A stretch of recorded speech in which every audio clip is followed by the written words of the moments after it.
Magical word అని చెప్పి అంటారు. మ్యాజికల్ వర్డ్ అని చెప్పి అంటారు. ఆ వర్డే మనకి వుడ్ అనేటువంటి వర్డ్.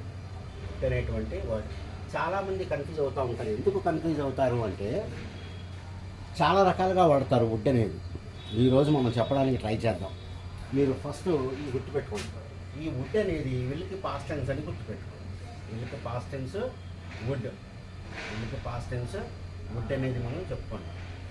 విల్కి వుడ్ పాస్ట్ టెన్సే కానీ మనం ఎప్పుడూ వుడ్ అనేది పాస్ట్ టెన్స్లో వాడం. ఒక్కోసారి ప్రజెంట్ టెన్స్లో వాడతాం, ఒక్కోసారి ఫ్యూచర్ టెన్స్లో కూడా మనం దీన్ని వాడుతూ ఉంటాం అన్నమాట. కాబట్టి విల్కి పాస్ట్ టెన్స్ మనం వుడ్ అని చెప్పి గుర్తుపెట్టుకుందాం.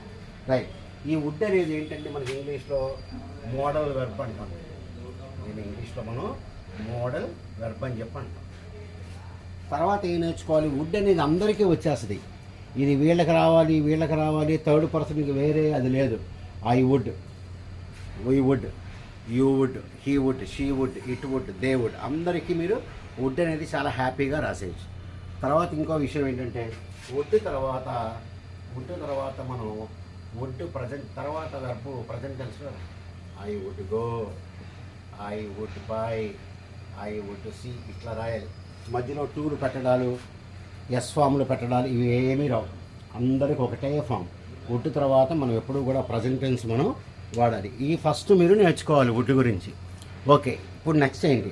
ఇప్పుడు దీన్ని సుమారుగా ఎన్ని రకాలుగా వాడతారు తెలుసా? 12 రకాలుగా వాడతారు. అందుకే 12 రకాలుగా వాడతారు కాబట్టి వుడ్ వచ్చినప్పుడు ఆడు ఎట్లా వాడాడు అనేది మనకు అర్థం కాదు. ఎట్లా వాడాడు అనేది మనకి ఇక్కడ అర్థం కాదు. రైట్. కాబట్టి ఒక్కొక్క యూజ్ మనం ఇక్కడ చూద్దాం, చెప్పడానికి ట్రై చేస్తాను. రైట్. ఫస్ట్ది polite form.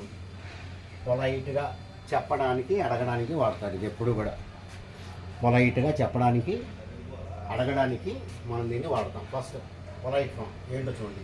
Would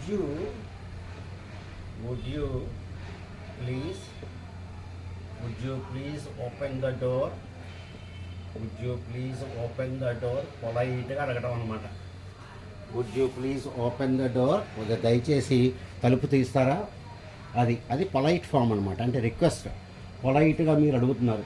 so polite request అడగడానికి మనం ఏమంటాం, వుడ్ యూ ప్లీజ్ అనేది మనం ఇక్కడ వాడతాం. వుడ్ యూ ప్లీజ్, లేకపోతే would you open the door please అని చెప్పి కూడా మనం అడుగుతాం. అలాగే would you please turn off the TV. Would you please turn off the TV. టీవీని కొద్దిగా కట్టేస్తారా, టీవీని కొద్దిగా కట్టేస్తారా. కాబట్టి ఈ విధంగా మనం ఫస్ట్ది వాడామన్నమాట. రైట్. రెండోది చూడండి. వాంట్ అనే మీనింగ్లో వాడతాను. రెండోది నాకు కావాలి, నాకు ఇది కావాలి అని చెప్పడానికి కూడా జనాలు వుడ్ లైక్ అని చెప్పి వాడతారు. చూడండి, వుడ్ లైక్ అనేది వాడతాం. ఐ వుడ్ లైక్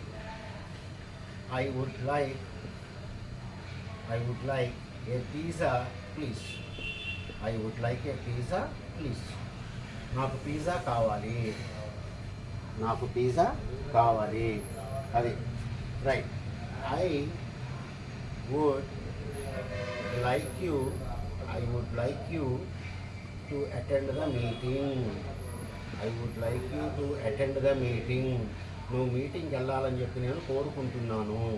అలా వుడ్ లైక్ అంటే నాకు కావాలి అని. I want, I desire. కాబట్టి ఇది మనకి సెకండ్ ఉపయోగం అనమాట.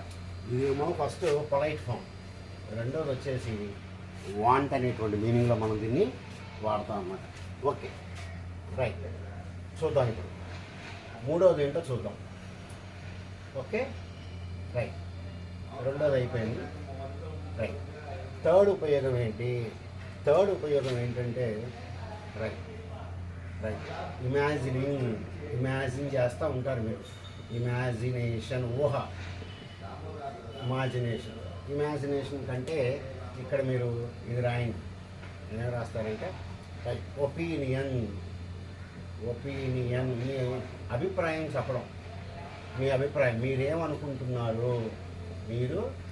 అనుకుంటున్నారు అది మీరు అనుకుంటూ ఉంటారు. మీకు నిజంగా తెలియదు అది కరెక్టా కాదా అని, మీకు అసలు తెలియదు, మీరు అనుకుంటూ ఉంటారు. అలాంటప్పుడు ఎలా చెప్తారంటే చూడండి, I would say, I would think, I would imagine. ఇలాగా మీరు వర్డ్స్ రాసుకొని పక్కన మీరు ఏమనుకుంటున్నారో అవి రాసేయండి. పక్కన ఏమనుకుంటున్నారో రాయండి. I would say he's going to succeed. He's going to succeed. ఆయన గెలుస్తారని చెప్పి నేను అనుకుంటున్నాను. Right. I would think they will win the match. I would think they will win the match. నేను వాళ్ళు గెలుస్తారని చెప్పి అనుకుంటున్నాను అని. ఇక్కడ వుడ్ వచ్చింది కదా అని చెప్పి పాస్ట్ టెన్స్ అనుకోవద్దు. మీరు ఇప్పుడు అనుకుంటున్నారు, ఇప్పుడు మీరు మీ ఒపీనియన్ చెప్తున్నారన్నమాట. కాబట్టి ఈ విధంగా మనం దీన్ని ఒపీనియన్గా చెప్పడానికి మనం మూడో ఫామ్ కింద మనం దీన్ని వాడతాం. రైట్. 4వది, కొంతమంది అసలు ఒప్పుకోరు, ఏ పని చేయడానికి ఒప్పుకోరు. మీరు ససేమిరా అంటారు, లేదంటాడు అంతే. ఇంకా అలాంటి చెప్పడానికి మనం దీన్ని పాస్ట్ రిఫ్యూజల్స్ అని చెప్పి అంటాం. Past refusal. వాళ్ళు ఒప్పుకోరు అసలు చెయ్యరు, ఆ పని వాళ్ళు చేయరు. చూడండి, my son would not eat biscuits. మా పిల్లోడు అసలు బిస్కెట్ తినడు, ఇంకంతే తినడు. Right. My son wouldn't go to school. అసలు వాడు స్కూల్కి వెళ్ళడు. కానీ ఒకడు ఇష్టం లేని పని చెప్పడానికి మనం ఈ విధంగా వాడతాం. దీన్నే మనం పాస్ట్ రిఫ్యూజల్స్ అని చెప్పంట. అంటే పాస్ట్లో వాడు తిరస్కరించారన్నమాట. అది అసలు తినదావిడ, లేకపోతే తినలేదు. Past refusals. She wouldn't eat. ఈ విధంగా మనం దీన్ని ఇక్కడ చెప్తూ ఉంటాం అన్నమాట. పాస్ట్ రిఫ్యూజల్స్ అని అంటే వాళ్ళకి ఇష్టం లేదు అని, అసలు తినదు అని చెప్పి. రైట్. నెక్స్ట్, ఇది 4 అయినాయి మనకి. 4 అయినాయి చూడండి. అలాగే చూడండి, the shopkeeper wouldn't give us a discount. అసలు ఆడు డిస్కౌంటే ఇవ్వనండి డిస్కౌంట్ ఇవ్వనండి అని చెప్పేశాడు. ఇంక అంతే. రిఫ్యూజర్, పాస్ట్ రిఫ్యూజర్. నేను ఇవ్వను అన్నాడు. The shop keeper wouldn't give a discount. ఇది 4వ రకంగా మనం దీన్ని వాడాం ఇక్కడ. ఐదోది చూడండి, పాస్ట్ రెగ్యులర్ యాక్షన్స్. ఇదేంటి పాస్ట్ రెగ్యులర్ యాక్షన్స్ ఏంటి అంటే, మీరు ఇంతకు ముందు కొన్ని పనులు చేస్తూ ఉండేవాళ్ళు, ఇప్పుడు మీరు చేయట్లేదు అంటే ఆగిపోయిందనమాట. అలాంటి చెప్పడానికి మీరు వుడ్ అనేది వాడతారు ఇక్కడ. ఇప్పుడు చూడండి, వెన్ ఐ వాజ్ యంగ్, నేను పిల్లవాడిగా ఉన్నప్పుడు, when I was young, I would play in the grounds. Climb the trees and swim. చూడండి, నేను చిన్నపిల్లవాడిగా ఉన్నప్పుడు I would play. Climb the tree అంటే would climb the tree. Swim అంటే would swim అని. నేను పిల్లవాడిగా ఉన్నప్పుడు ఇవన్నీ చేస్తుండేవాడిని. నేను ఇప్పుడు దీన్ని చేయట్లేదు. కాబట్టి ఇంతకుముందు చేసి ఆపేసిన వాటికి మనం ఈ విధంగా దీన్ని చెప్తూ ఉంటాం. Right. When I was young I used to play football. అయితే in my school days I would play football. నా స్కూల్ డేస్లో నేను ఫుట్బాల్ ఆడుతుండేవాడిని. ఇది 5వ ఉపయోగం అనమాట, పాస్ట్ రెగ్యులర్ యాక్షన్స్ అని. కాకపోతే అవి ఇప్పుడు జరగట్లేదు. మనకి జరగట్లేదు. ఇవి మీరు గుర్తుపెట్టుకోవాలి బాగా. ఒకటి వీడియో 2-3 సార్లు చూడండి. వీడియోస్ ఇవి 2-3 సార్లు మీరు చూస్తూ ఉండండి. రైట్. 6వది, ఇక్కడ నుంచి కొద్దిగా గ్రామాటికల్గా ఉంటుంది. దీన్ని ఏమంటారంటే right. Future in the past.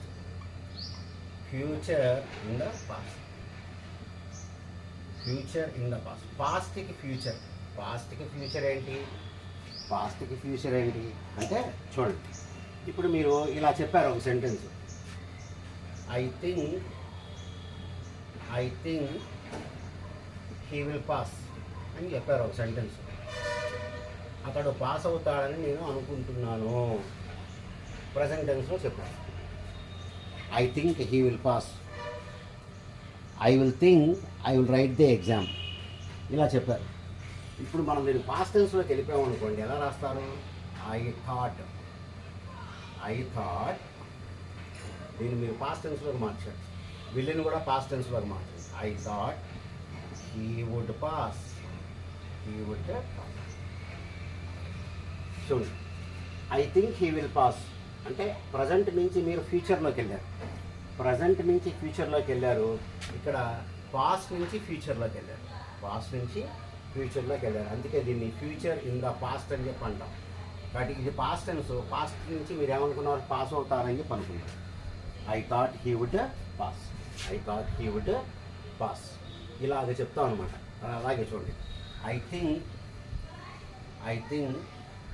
They will win.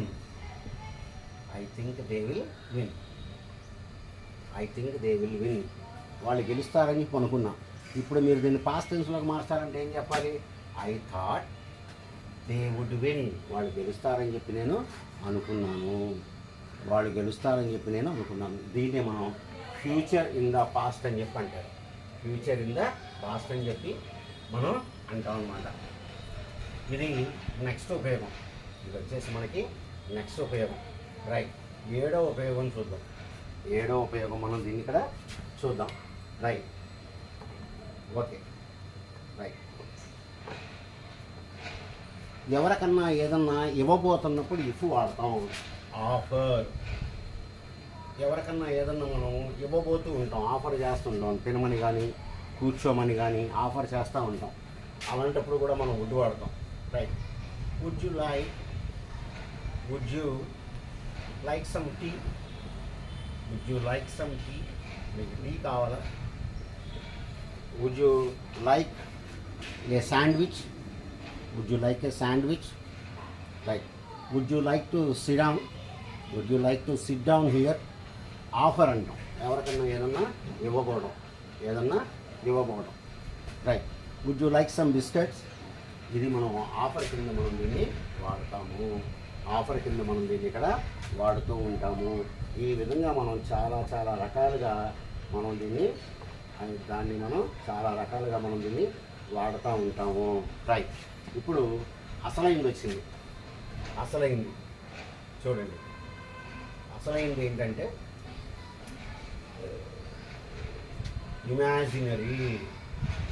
Imaginary, ఊహించడం. అన్రియల్, నిజాలు కావు. ఇవన్నీ నిజాలు కావు, ఊహిస్తారు, మైండ్లో ఊహిస్తారు. చూడండి, if I were a bird,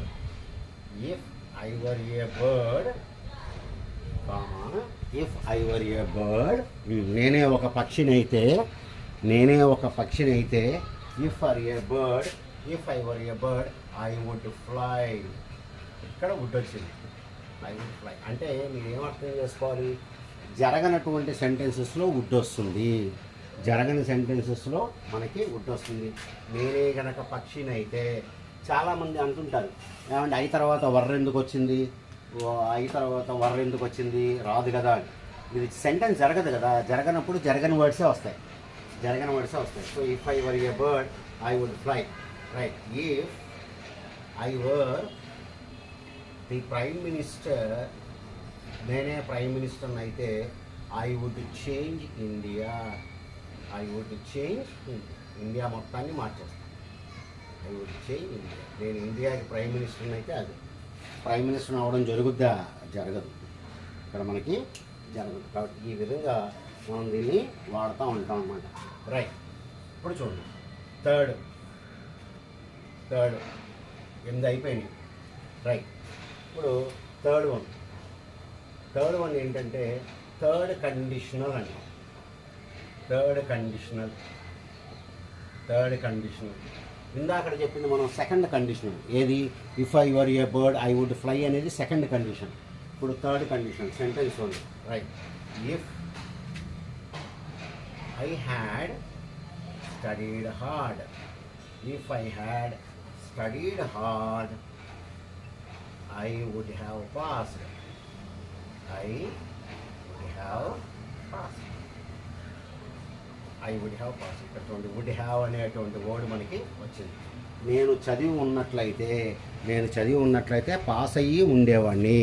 నేను చదివి ఉన్నట్లయితే పాస్ అయ్యి ఉండేవాడిని అంటే దీని మీనింగు నేను చదవలేదు, పాస్ అవ్వలేదు. నేను చదవలేదు, పాస్ అవ్వలేదు. ఈ విధంగా మనం చెప్పడానికి కూడా ఇవి మనం వాడుతూ ఉంటాము. ఇవన్నీ కూడా మనం వాడుతూ ఉంటాము అన్నమాట. రైట్, అది గుర్తుపెట్టి. అలాగే ఇంకోటి చెప్పండి. రైట్, నేను అతన్ని అడిగి ఉంటే అతను నాకు హెల్ప్ చేసి ఉండేవాడు. If I had asked him he would have helped me. నేను అతన్ని అడుగుంటే అతను నాకు హెల్ప్ చేసి ఉండేవాడు. నేను అడగలేదు, హెల్ప్ చేయలేదు. ఇక్కడ నేను చదవలేదు, పాస్ అవ్వలేదు. చదవలేదు, పాస్ అవ్వలేదు. Right right. ఇప్పుడు ఒక ఆయన మిమ్మల్ని డిన్నర్కి పిలిచాడు. ఒక ఆయన మిమ్మల్ని ఏమయ్యా మా ఇంట్లో రేపు డిన్నర్ ఉంది, ఇంటికి వచ్చి ఏం చెప్పారు. అప్పుడు మీరు ఎట్లా చెప్తారు తెలుసా? పదోది ఐ వుడ్ లవ్ టు. అరే నాకు రావాలనే ఉంది. ఐ వుడ్ లవ్ టు, లేకపోతే I would love to but I am working. I would love to but I am working. నాకు రావాలనే ఉంది, ఐ వుడ్ లవ్ టు. లేకపోతే ఐ వుడ్ అని కూడా చెప్పండి. I would but I am working tonight. రాత్రి నేను పని చేసుకోవాలయ్యా, నేను రాలేను అని చెప్పి మనం ఇక్కడ చెప్తాం అన్నమాట. So I would love to. Right. Do you want to come to our house? I would but I'm going to Australia. I would but I'm going to Australia. నేను ఆస్ట్రేలియాకి వెళ్తున్నాను, అందుకనే నేను ఇక్కడ రాలేను అని చెప్పి. కాబట్టి చూసారా, వుడ్ అనేది మనం 10 రకాలుగా వాడాము. వాటి బాగా చదివే కొలిది మీకు ఇవన్నీ తెలుస్తూ ఉంటాయి అన్నమాట. మంచి గ్రామర్ బుక్ ఒకటి తీసుకోండి, స్టాండర్డ్ గ్రామర్ బుక్. ఆ గ్రామర్ బుక్లో ఇవన్నీ కూడా మీరు చదవండి. తర్వాత ఇంకో విషయం ఏంటంటే, దీనిలో మనకి చాలా స్పోకెన్ ఇంగ్లీష్ మీద మనకి చాలా వీడియోస్ ఉన్నాయి. ఆ వీడియోస్ కూడా మీరు మంచి మంచి వీడియోస్ సెలెక్ట్ చేసుకొని చూసుకుంటూ ఉండండి. ఇవన్నీ మీకు వస్తూ ఉంటాయి. ప్రాక్టీస్ మేక్స్ మన్ బెటర్ అంటారు. మీరు ఇవన్నీ చేస్తూ ఉంటే మీకు ఈజీగా వస్తుంది. రైట్. మీకు ఈ వీడియో నచ్చితే తప్పనిసరిగా సబ్స్క్రైబ్ చేసుకోండి. Good day to you all.